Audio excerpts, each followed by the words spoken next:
হৃদ ভাইয়ের চলে যাওয়ার দিকে কিছুক্ষণ চেয়ে রইলাম আমি। মানুষটা বড়ই অদ্ভুত প্রকৃতির। এরপর সারা রুম হেঁটে ছবিগুলো দেখছিলাম, কত সুন্দর করে ফ্রেম করে সাজানো। বিয়ের আগে তো আমাদের দেখাই হয়নি, এত ছবি কোথায় থেকে সংগ্রহ করেছে সে। এরপর বেলকনিতে গেলাম, দেখি একপাশে একটা গোলাপ গাছ, কয়েকটা ফুল ফুটে আছে, বাকিগুলো এখনো কলি। আমি হাত বাড়িয়ে ছুতে যাব, তখনই মনে হলো হৃদ ভাই তো বলে গেছে তার ব্যক্তিগত জিনিসে হাত না লাগাতে। এসব ভাবতেই বাড়িয়ে নেওয়া হাতটা আবার গুটিয়ে নিলাম। ফোনের শব্দ কানে আসতেই হাতে থাকা ফোনটার দিকে তাকিয়ে দেখি আননোন নাম্বার থেকে কল। আপু কয়দিন আগে নতুন সিম কিনেছিল, হয়তো আপুই ফোন দিল। আমি ফোন রিসিভ করে কানে তুলতেই ওপাশ থেকে ছেলের কণ্ঠ ভেসে আসে। কুৎসিত ভাষায় একটা গালি দিয়ে বলল, তোর সাহস কি করে হলো অন্য কাউকে বিয়ে করার? কি বলেছিলাম তোকে আমি? তোকে আর তোর জামাই দুজনকেই মেরে দিব আমি। তোর বিয়ের স্বাদ আমি মিটাবো। আমি ফোনটা কানের কাছ থেকে দূরে সরিয়ে নিলাম। কি বিশ্রী ভাষা তার, শুনতেই গা রিরি করে ওঠে। এরপর কানের কাছে নিতেই লোকটা আরো কিছু বলতে শুরু করলো। এতদিন আমার ভালো রূপ দেখেছিস, এবার দেখবি আমার আসল রূপ। কলেজ খুললে আবার ফিরবি না বাড়িতে? ফিরবি তো, ক্লাস করতেও তো যাবি। তখন রাস্তা থেকে তুলে নিয়ে যাব তোকে, তখন দেখবো তোর কোন বাপ এসে তোকে বাঁচায়। ঘৃণায় ফোনটা কেটে দিলাম আমি। খুব কান্না পাচ্ছে আমার সাথেই কেন এমন হয়? ওই লোকটা কেন এভাবে আমার পিছনে পড়েছে? বাড়িতে থাকতেও ঠিকভাবে কলেজে যেতে পারতাম না ওই লোকটার ভয়ে, আর এখন বিয়ে করে এখানে এসেও তার শান্তি নেই। বাবা সবসময় বলতো আমাকে অনেক পড়াবে, আমি যত দূর চাই তত দূর আমার হাত ধরে একসাথে নিয়ে যাবে, উচ্চশিক্ষায় শিক্ষিত করবে আমাকে। আমাকে নিয়ে নাকি তার অনেক স্বপ্ন। আমরা দুই বোন ছিলাম বাবার চোখের মণি। আমাদের কোনো ভাই নেই দেখে বাবার সব স্বপ্ন আমাদের ঘিরে।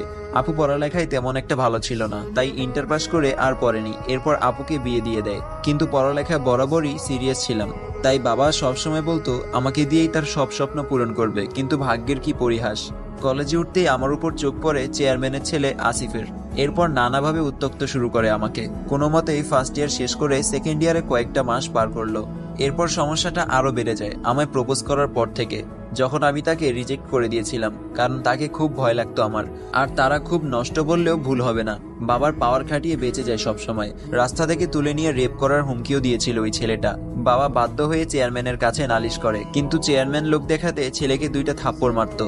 এরপর আবার সেই আগের মতোই ডিস্টার্ব করতো। আর গতকাল কলেজ থেকে ফিরেই শুনলাম আমার বিয়ে, তাও হৃদ ভাইয়ের সাথে। হয়তো বাবা আমাকে নিয়ে ভয়ে ছিল, তাই হুটহাট এমন সিদ্ধান্ত নিল আমাকে না জানিয়ে।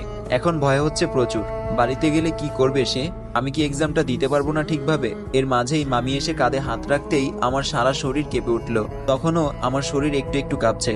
মামি আমার দিকে ভ্রুকুচকে তাকিয়ে বলল, কিরে আরশি মা আমার, কাঁপছিস কেন? আর তোকে এমন অস্বাভাবিক দেখাচ্ছে কেন?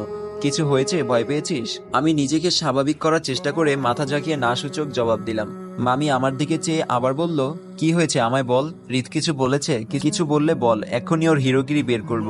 আমি কথা ঘুরাতে বললাম, না মামি, ও কিছু বলেনি, এমনি বাবার মায়ের কথা মনে পড়ছিল। আমার কথায় মামি একটু হাসলো, তারপর আমার গালে হাত রেখে বলল, তো এখন থেকে কি আমরা তোর বাবা মা না? কয়দিন পর তো বাবা মায়ের কাছে চলেই যাবি। আমি একটু হেসে মামিকে জড়িয়ে ধরলাম, এরপর তার সাথে খাওয়ার জন্য চলে গেলাম। খাওয়া শেষে রুমে এসে বসলাম, মাথায় নানান চিন্তা ঘুরপাক খাচ্ছে। বিষয়টা কি হৃদ ভাইয়ের সাথে শেয়ার করব, নাকি এখন এসব বলা ঠিক হবে না? এমনিতেও সে আমার সাথে প্রয়োজন ছাড়া তেমন একটা কথা বলে না। এখন এসব বললে হয়তো আমাকেই খারাপ ভাবতে পারে, না বলাই ঠিক হবে। কিছুক্ষণ পর রুমে আসলো হৃদ ভাই, ট্রাউজার ও পাতলা টি শার্ট পরা। তাকে দেখে আমার এক ডোজ ক্রাশ খেতে ইচ্ছা করছে, কিন্তু খাবো না। আমি এখন ওই মুডে নেই। চুপচাপ বসে আছি, তার দিকে তাকাচ্ছি পর্যন্ত না। আমাকেও যে প্রচুর ভাবের উপর থাকতে হবে। তবুও কপাল কুঁচকে তার দিকে চেয়ে বললাম, আজকে কি একসাথে ঘুমাবেন? হৃদের সোজা উত্তর, এত শখ নেই আমার, তাহলে আজকেও নিচে ঘুমাবেন? হৃদ বলল, জি না, আমার রুমে অনেক বড় সোফা আছে, আর আমি অন্যদের মতো নিজের বাপের বাড়ির পাওয়ার খাটিয়ে জামাইকে বা বউকে ফ্লোরে ফেলে রাখবো না। ওনার কথায় রাগ হলো আমার। অন্য কেউ বলতে আমাকেই বোঝালো সে। আমি জানতাম নির্ঘাতেই বেটা আমায় ওই বিষয়টা নিয়ে খোঁচা দিবে। কেন যে নতুন জামাইকে বাসরাতে ফ্লোরে ঘুমাতে বললাম, তাও আবার নিজের বাপের বাড়িতে।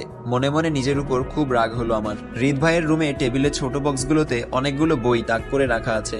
এক পাশে ডাক্তারি বই আর অন্য পাশে কিছু উপন্যাসের বই, অথচ আসার পর থেকে এগুলোর দিকে চোখই পড়লো না আমার। হৃদ ভাইয়া ওখান থেকে একটা উপন্যাসের বই নিয়ে বেলকনিতে চলে গেল। আমি হাঁ করে তাকিয়ে রইলাম তার দিকে।